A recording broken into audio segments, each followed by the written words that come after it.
ایک وقت میں دو بہنوں سے نکاح کیوں جائز نہیں؟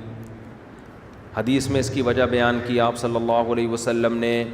آپ نے فرمایا دو بہنوں سے نکاح مت کرو، لِأَنَّكُمْ تَقْطَعُونَ بِهِ أَرْحَامَكُمْ، اس عمل کے ذریعے تم رشتے توڑو گے. بہنوں میں محبت ہوتی ہے بہنوں والی، جب دونوں سے آپ نے نکاح کر لیا تو وہ بہنوں کی محبت سوکنوں کی نفرت میں تبدیل. سمجھتے ہو کہ نہیں سمجھتے؟ اچھا یہاں بھی فقہ کی بات، علم کی بات. یہ جو حدیث میں بتایا نا کہ دو بہنوں سے نکاح کیوں حرام ہے، اس لیے کہ تم اس کے ذریعے رشتے توڑو گے، تو علت کیا بیان ہوئی ہے؟ رشتہ ٹوٹنا.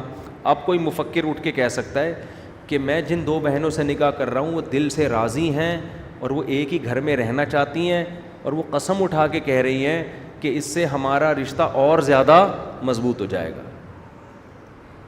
اور آپ کو یقین بھی ہو کہ یہ ان میں نفرت نہیں ہوگی بلکہ اور خوش ہوں گی، پھر بھی یہ نکاح جائز نہیں ہے. اب کوئی مفکر اٹھ کے کہہ سکتا ہے کہ یار دیکھو حدیث میں تو آتا ہے لِأَنَّكُمْ تَقْطَعُونَ بِهِ أَرْحَامَكُمْ، یہ عمل حرام ہے اس لیے کہ تم اس کے ذریعے رشتوں کو توڑو گے. ایک آدمی کہتا ہے میں تو نہیں توڑ رہا اور دو بہنیں بھی خوش ہیں، تو اس کا مطلب علت نہیں پائی گئی، وہ ریزن نہیں ہے، تو اب تو جائز ہونا چاہیے. لیکن کسی بھی مفتی سے جو پڑھا ہوا ہوگا نا وہ کہے گا پھر بھی جائز نہیں ہے، چاہے محبت ہو سکتا ہے بلکہ دشمنی محبت میں تبدیل ہو جائے پھر بھی جائز نہیں ہے. وجہ کیا ہے؟ یہ چیز اصول فقہ میں پڑھنے کی ہوتی ہے کہ ایک چیز ہوتی ہے علت اور ایک چیز ہوتی ہے حکمت. اللہ نے جو ہمیں احکام دیے ہیں نا ان میں بعض دفعہ اس حکم کی اللہ نے حکمت بیان کی ہوتی ہے، تو حکم کا مدار اس حکمت پر نہیں ہوتا.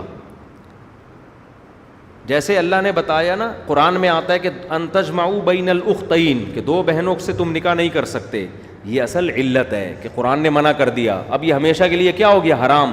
حدیث میں جو آتا ہے نا کہ تم اس کے ذریعے رشتوں کو توڑو گے، یہ اس حکم کی ایک حکمت بیان کی جا رہی ہے کہ عام طور پر ایسا ہوتا ہے. اس کا مطلب یہ نہیں ہے کہ یہ حکمت اگر نہیں پائی جائے گی تو پھر تم کر سکتے ہو، نہ حرام تو پھر بھی ہے. تو یہ ہے علت. اس کی مثال ایسے ہے جیسے علماء بیان کرتے ہیں بھئی یہ حرام گوشت کھانے پر پابندی کیوں ہے کہ جو انسان جس جانور کا گوشت کھاتا ہے نا اس کی خصوصیات اس کی باڈی میں آتی ہیں.